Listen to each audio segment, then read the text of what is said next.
Hello and welcome to psyche Shala. I hope you all are doing well. अगर आप एक parent हैं या आपके घर में है कोई छोटा बच्चा, तो आप ज़रूर चाहते होंगे कि वो स्मार्ट हो, एक्टिव हो, सारी एक्टिविटीज़ में पार्टिसिपेट करे और क्लास में भी टॉप करे। अब ऐसे में जब हम बात सुनते हैं आईक्यू की और कहा जाता है कि आईक्यू जिनका ज़्यादा हो वही लोग स्मार्ट होते हैं, वही जीनियस होते हैं, तो हम भी चाहने लगते हैं कि हमारे बच्चे का आईक्यू भी हाई हो। अब आजकल के समय में आपने एक ट्रेंडिंग शब्द सुना होगा ईक्यू, यानी कि इमोशनल कोशेंट, जिसे हिंदी में हम कहते हैं संवेगात्मक गुणांक।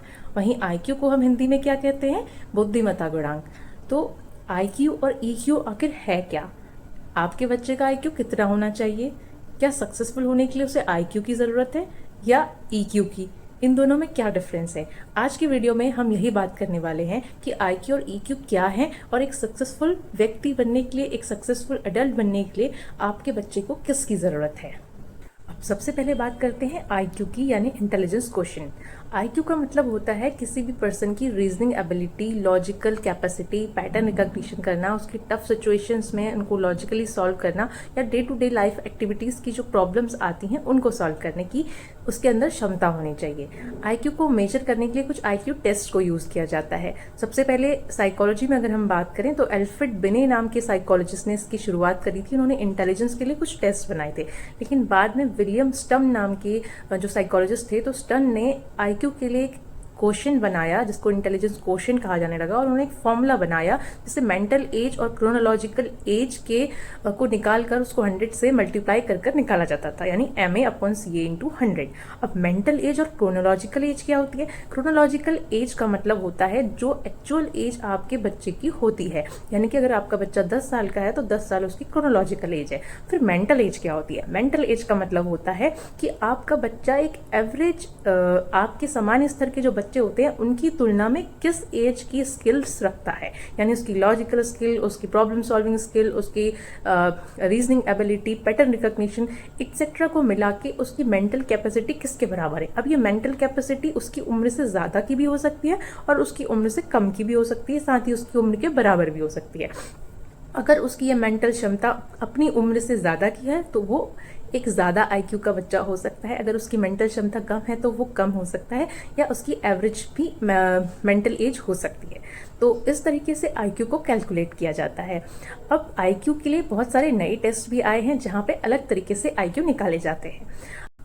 अब सवाल आता है कि आईक्यू आखिर कितना होना चाहिए।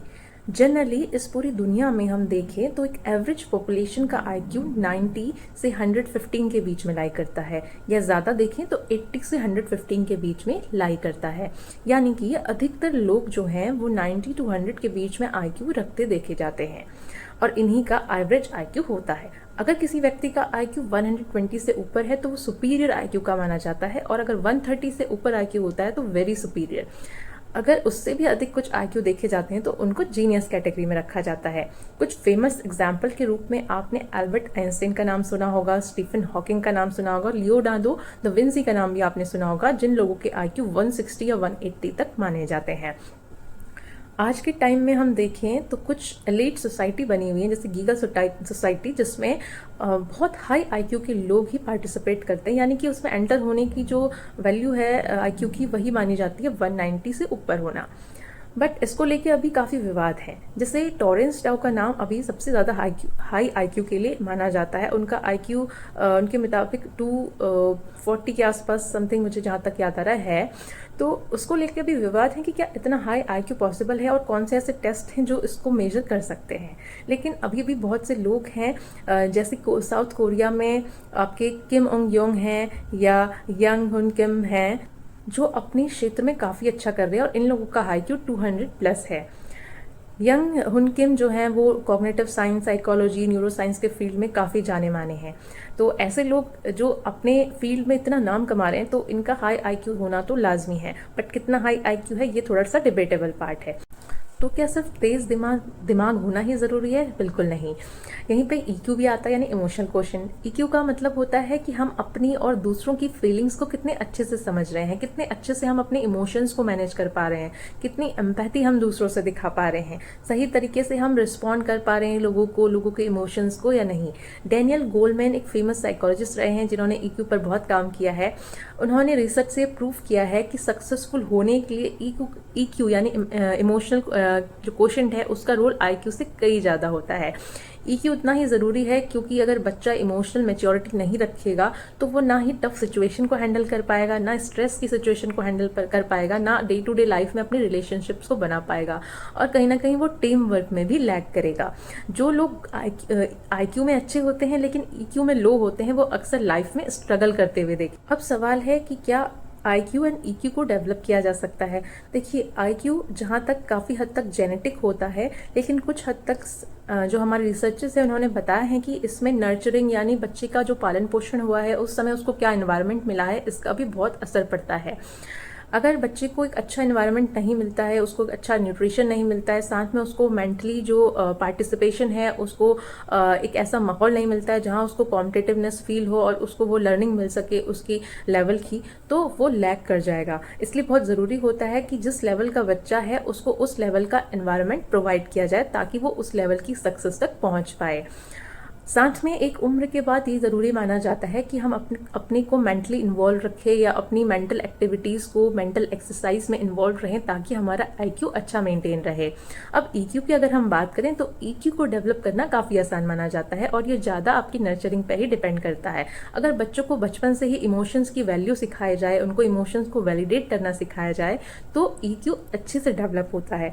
कई बार माँ बाप अपने बच्चों को रोक देते हैं कि बेटा रो मत, ये हमेशा अच्छा नहीं होता है। कई बार आपको उन्हें रोने देना चाहिए और उनसे जेंटली पूछना चाहिए कि क्या हुआ, आप ऐसा क्यों फील कर रहे हो, आप कैसा फील कर रहे हो, ताकि उन्हें अपने इमोशंस को शो करने में हेल्प मिल सके और वो अपने इमोशंस को आइडेंटिफाई करना सीखें।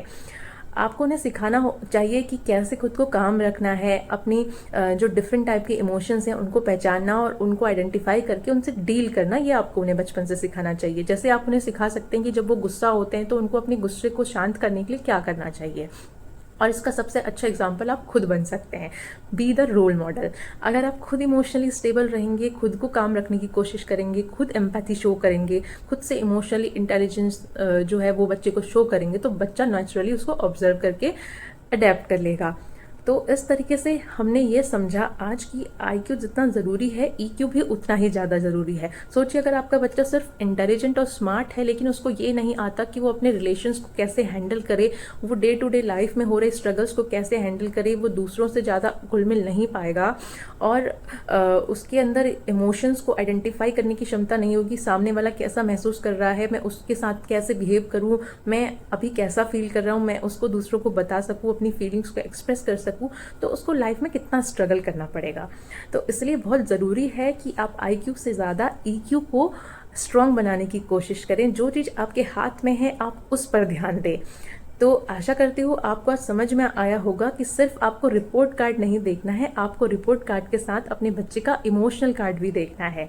तो अगर आपको हमारी वीडियो पसंद आई हो, इस चैनल को लाइक, सब्सक्राइब और शेयर करें और आगे ज़रूर पहुँचाएं। Thank you.